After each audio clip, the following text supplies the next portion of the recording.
Hi everyone, welcome back to my channel. In my previous video, I had introduced you to the Raspberry Pi and I had also told you that it can be used to make electronic circuits. In this video, I will be showing you how to build and control some simple electronic circuits with the Raspberry Pi. So let's dive right in.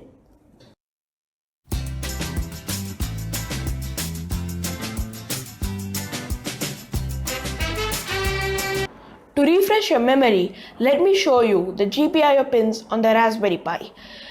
As I showed you in my previous video, this is what the Raspberry Pi looks like, and these are the GPIO pins.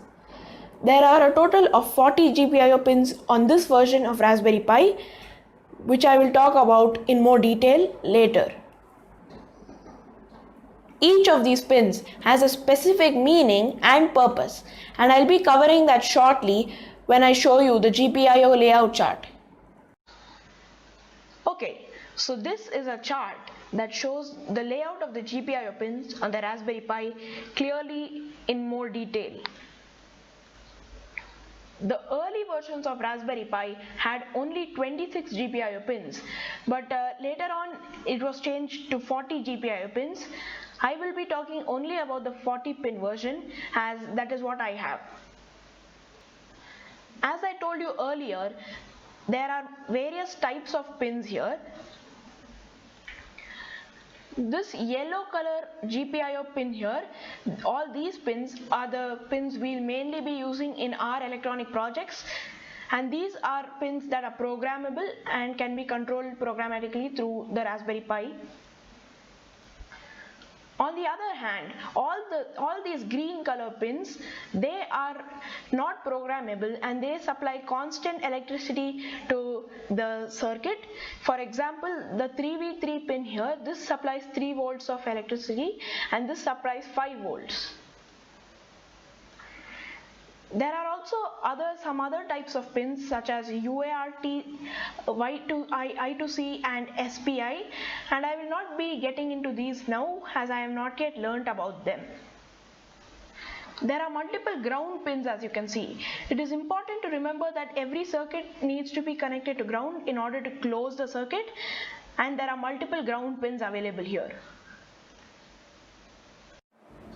As you all might be aware, the easiest way to make electronic circuits is by connecting the components to a breadboard, something like this.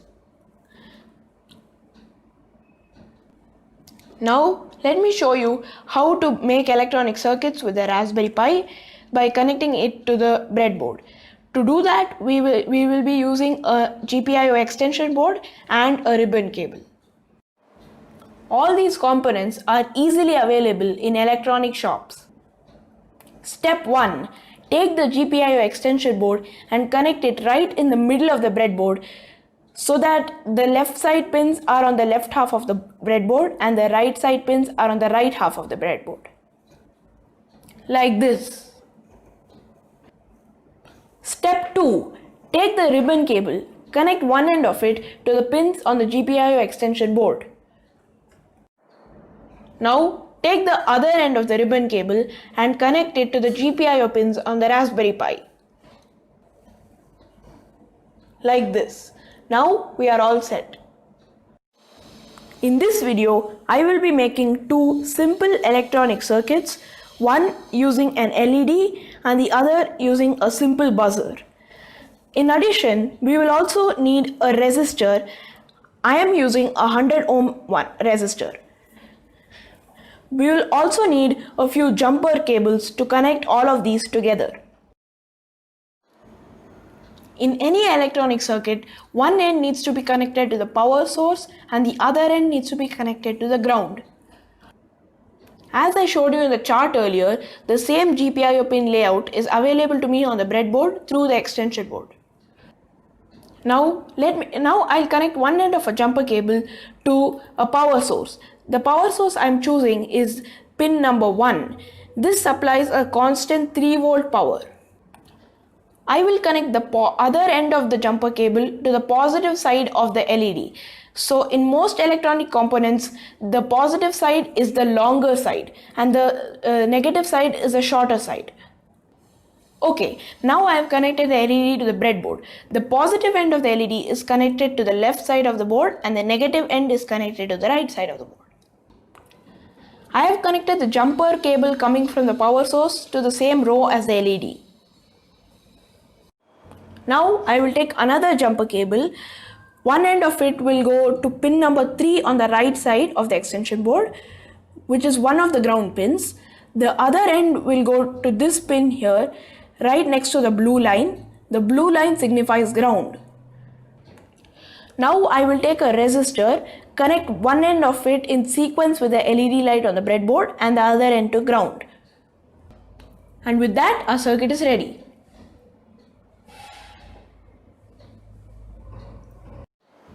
Now let me switch on the Raspberry Pi to test the circuit. As expected, the light is glowing, which means that our circuit is working fine. Now let me switch the power supply from pin number 1 to pin number 4, which is a programmable GPIO pin. You'll notice that the LED has stopped glowing. This is alright. Now we can control the LED programmatically. For this, let me switch over to the program. Before I get into the program, I would like to mention that I have connected to the Raspberry Pi through remote desktop connection via VNC server, as I had mentioned in my previous video, and all the programs I will be showing you are on the Raspberry Pi. Okay, so here I am on my Raspberry Pi and I have opened up a simple LED light program that I've written here, and I will be taking you through this step by step. Basically what this program does is it switches on the LED light, keeps it on for 5 seconds and then switches it off again. So let me explain this to you in more detail. At the top, I have imported certain modules that will allow us to access the GPIO pins on the extension board. Next, I have set the GPIO mode, and the GPIO mode can either be GPIO.board or GPIO.BCM. GPIO.BCM allows us to access the pin by using their respective number on the GPIO extension board. GPIO.board, on the other hand, lets us to use the number of the pin as it appears on the breadboard. The next statement sets up the GPIO pin that we will be using in this project. So the first parameter is the pin number, which happens to be pin number 7. The second parameter of the setup function is GPIO.out. So here it is GPIO.out. It can either be in output mode or in input mode. In this program, all we want to do is send commands to the circuit to switch on and off the LED. And that's the reason I have set it as GPIO.out. On the other hand, GPIO.in would mean in input mode, so I would be able to read the status of the pin in the program. Next, on this line, I have switched on the LED light. Here I have kept it on for the desired amount of time, that is 5 seconds, and then I have switched it off. Now let me execute the program. As expected, the LED light starts glowing and it stays on for 5 seconds and then goes off automatically after that. As you can see, the circuits can be easily controlled through the program. You can make the program more and more complex to do more advanced things. As an example, I will show you how this can be made to happen infinitely by using a simple while loop. Okay, so here I have written another program, and this is very similar to the one I had shown you earlier. There is only one change, that I have put this whole thing inside a while true loop. And so what this does is it keeps executing the code infinitely. So this will infinitely execute until I stop the program. You might have noticed that in the previous program I showed you, there was no time.sleep after switching off the LED light. But in this program, it keeps looping over and over again. So I have added a time.sleep after the LED light is switched off, so that it switches it on, then after 5 seconds switches it off, and after 5 seconds switches it on again. Okay, as you can see, the light has started glowing and goes off after 5 seconds.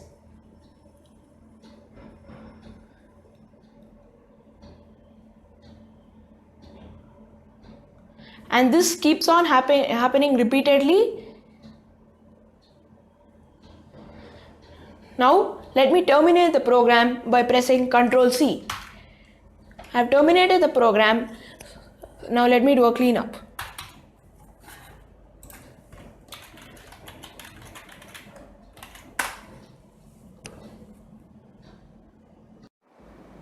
Now let me show you a variant of that circuit with a buzzer in place of the LED. First, let's go to the program. Here I have written a program for the buzzer, and this is very much similar to the one I had written for the LED light.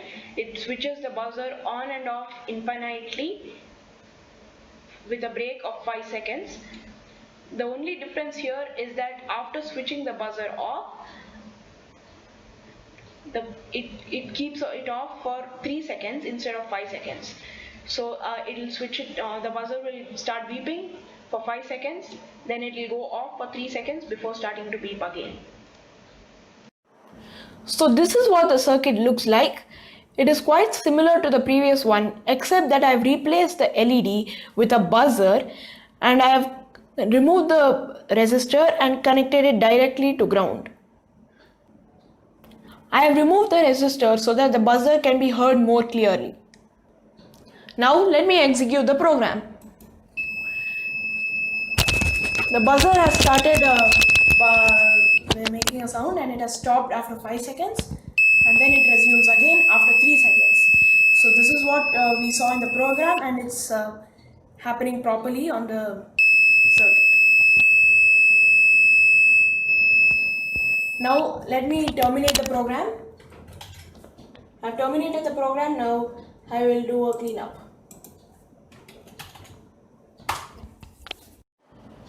Hope that was interesting. Just to recap, in this video I have shown you how to make two simple electronic circuits, one using an LED and the other using a buzzer, and I've shown you how to control them using simple Python programs on the Raspberry Pi.